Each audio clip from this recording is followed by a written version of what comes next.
Good afternoon, Southern Therapy. I hope everyone is having a good Friday. And if you were listening to this before Easter, I hope you have a great Easter. If not, I hope you had a great Easter.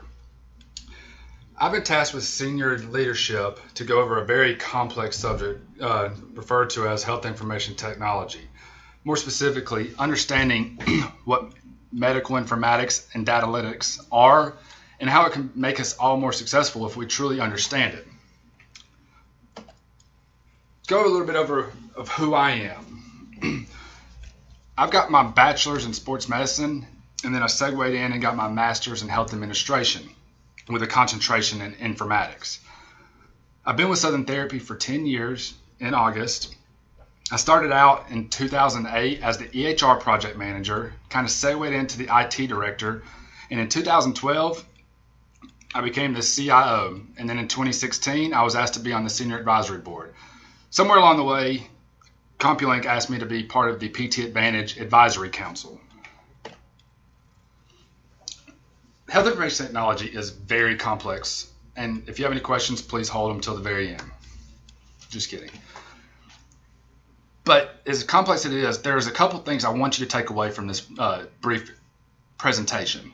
I want you to understand the background, and I want you to understand what the definition is of health information technology.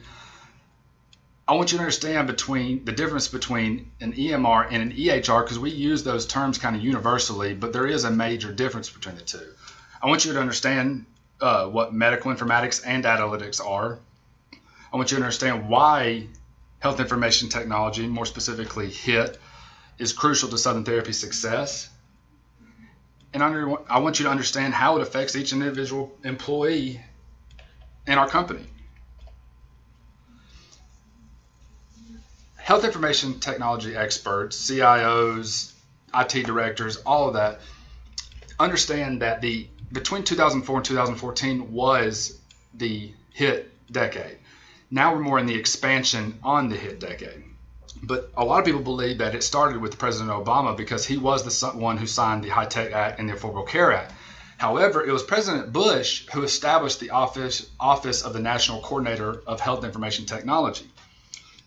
And in 2007, he specifically requested $169 million for health information technology specifically to achieve some tasks that he wanted to see done. He wanted, with this money, to promote interoperability, which I'm going to go over in just a minute. He wanted to improve collection of public health records, meaning if Ebola breaks out on the West Coast, the East Coast has the data. There's a centralized data bank to understand all the complexities and the risks of Ebola. He wanted each patient to maintain their own health record. He wanted to define key elements of basic EHRs. He wanted to increase e-prescribing to reduce fraud and waste. And he wanted to solve privacy and security issues. So what is health information technology? It is everything that we use in healthcare now. Pretty much everything that you touch is part of the health information technology kind of umbrella.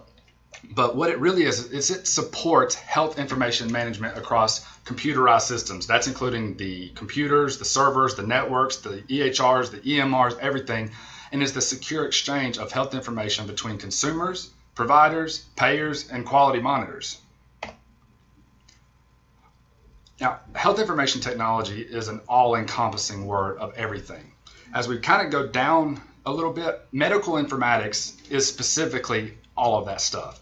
It is the computers, the servers, the networks. You can kind of interchange health information technology with medical informatics, but medical informatics is all of the technology used to produce data and information, and I'm going to go over that. But first, we understand that computers, servers, networks, all of that is part of health information technology and the medical informatics kind of subject. But first, we have to know the difference between an EMR and an EHR so we know what kind of data we're getting. We use these terms very interchangeably. However, an electronic medical record came before an EHR. It ultimately belongs to just one institution, and it started out as just a digital copy of a patient's paper chart, meaning the therapist documented, we scan it in, and it's in an electronic medical record. Whereas an electronic health record is a longitudinal electronic record of the patient information, It can be generated by one or more encounters in any delivery setting, and it includes all patient information from demographics to medical history to allergies to prescriptions to everything.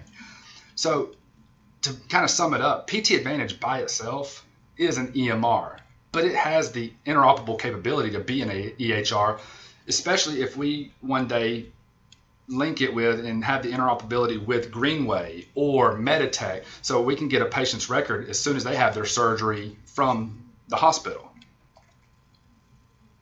All right, as we move on down, the next level is data analytics.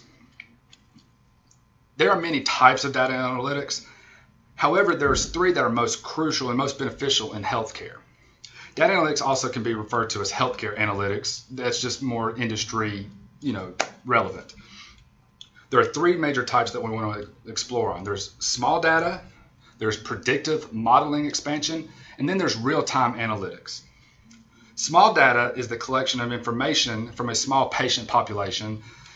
An example of this is monitoring current treatment methods of an ACL repair. As we move over the predictive modeling expansion, it actually uses patient medical information to evaluate health risks and help predict their future medical needs. And this will be having the data in there and knowing when and why a patient is having a total knee replacement. But then as we go into real-time analytics, and this is what you ultimately want to get to, real-time analytics generates updated information concerning a patient's history and current status and offers suggestions for diagnosis and treatment at the point of care.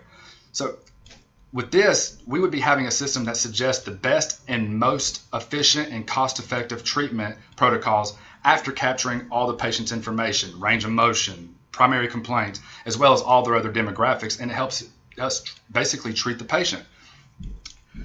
Data analytics offers solutions for improving the quality of care. It helps us contain costs, and it helps us manage operational tasks if we use it appropriately. So what's the point? Why do we want this? Why do we have it? Why do we have all of this technology? Kind of on a broad level, people in technology understand the 5 rights of technology, and this is in any industry. The 5 rights are the right information at the right time to the right person in the right format and in the right medium. And getting this will help us not only treat the patient, but also help manage our company as a whole. All right. We have the data. Why do we want this data? What's so powerful about it? And I put this in here so you can truly understand. In 2011, MIT Sloan Management Review and IBM conducted a joint research partnership where they surveyed 4,500 executives from multiple industries. And what they had found is that there was a common consensus on this. When using analytics, companies are 2.2 times more likely to substantially outperform their industry peers. The Harvard Business Review showed that measuring costs and outcomes is one of the single most powerful tools in transforming the economics of healthcare. And to kind of bridge that, and I could go over a lot more research on this, but just for the sake of time, I only pointed out those two. But there's a society called the Healthcare Information and Management Systems Society, HMIS. They have an annual convention every year. And over the last 3 years, their annual convention had more physicians and more C-suite executives such as CEOs and CFOs and COOs, and all of them together outnumbered IT professionals. That shows that knowing how to capture the data, turn the data into information, and manipulate the data and use that data in running your business is the most crucial component of running a business now. All right, before I go into a few more details, I wanted to go over some of the issues and go into the opportunities. Unfortunately, we in healthcare are heavily mandated, heavily regulated, and the government has mandated that we provide better care at a lower cost, which means that we had to purchase all this technology, all this software, without really a lot of major guidance on how to best use it and leverage it for our benefit. And with that came resistance to implementing data analytics, regardless of the benefits. And when there was resistance, we had a lot of mismanagement, and it drains resources, money, personnel, time, everything. And the Office of the National Coordinator for Health Information Technology reported that 50% of health information technology efforts have failed over the last 10 years. And the reason for that is poor planning, miscommunication, mismanagement, overspending, rejection by users. And something else that they reported is that in that old mindset that your higher ups were the best at managing everything, organizations historically and even more presently are more reluctant to be completely transparent with all their employees on all data that concerns their business. And I'm going to go over why that is a thing that should be the thing of the past. Now, there are some opportunities. Organizations that can understand and use their data and integrate it into their daily operations will excel. And that's not just talking about therapists. That's talking about the clerical. That's talking about billing. That's even talking about the techs that can assist the therapist in this. And it's not just managing the patient. It's managing all the operations surrounding the patient care. An organization's ability to manipulate and learn from that data is an asset that can be a competitive advantage against our competitors. HMS showed that there is a vexing issue in the healthcare industry. Healthcare is one of the most data-rich out of all industries, however, information-poor. So those organizations within healthcare that can understand and use healthcare informatics and data analytics will be the ones that thrive. All right, IBM created the Business Optimization Maturity Curve. Essentially, this shows you as an organization where you stand on leveraging data, and in our case, healthcare analytics, healthcare information technology. There are 5 levels. There are ad hoc, there is foundational, competitive, differentiating, and breakaway. Ad hoc is businesses primarily rely on and heavily rely on spreadsheets for their basic operational needs. As they kind of get away from that, they move to foundational. Foundational, there is a master data management system, such as what we have, PT Advantage. However, there is not really a standardization on reporting methods. So they're still, behind the curve. Once you can kind of get into that competitive part of the maturity curve, these businesses use dashboards that use consistent and trusted reporting methods, so they're starting to leverage that data a little bit. As they segue into differentiating, these businesses have advanced information management tools that allow them to create business scenario modeling to help be more proactive. Then now, once they get to that breakaway, differentiating to breakaway, these rare businesses that can leverage their information technology to this level, the business is using predictive, real-time analytics to give them more actionable insights, and the information that they actually produce from that data is considered a strategic asset. As you can see, I placed Southern Therapy right there on the lower end of foundational, between foundational and competitive. But unfortunately, we are probably, and I was being a little conservative because we are probably between ad hoc and foundational, closer to the foundational side. But we don't need to be discouraged by that, because studies have shown that by and large, most organizations, especially ones like us, are in that same scenario. We have the tools to get the data. We just don't know necessarily how to get that data and translate it into true, meaningful information, so where we can start using real-time analytics. All right. Real quick, and this is what I'm ending on. I want to show you, STS is extremely unique. And in my opinion, we have done a better job of implementing health information technology than any other organization similar to ours. Our senior leadership has been very supportive of getting the technology and getting the right technology. Where we kind of fall behind, and where I'm talking about leadership mostly, and our leadership, and I'm mostly talking about myself because it is my job, as a whole, we must do a better job stressing the importance of personal accountability, and we must do a better job of training you as the employee to leverage health information technology. But we also, as administration and leadership, we must be more transparent with all of our business data. So when I train you on health information technology and how to use reports and data analytics, you know what you're looking at and reading and help adapt. Now, we must, as an organization, understand the bigger picture.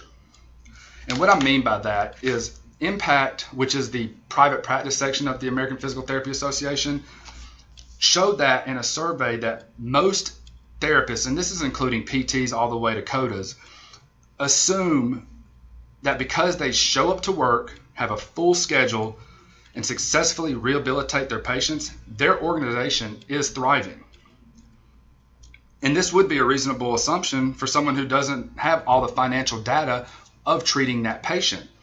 They think their success is based on their visit count and how many visits they see per day. And that is only a minute snapshot of what makes us, truly successful.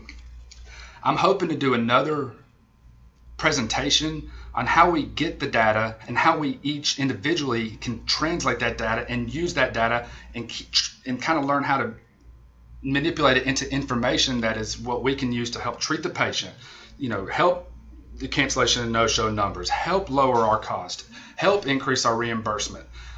That's what data can do for us. And to not only survive, but to thrive, we must all be willing to do more.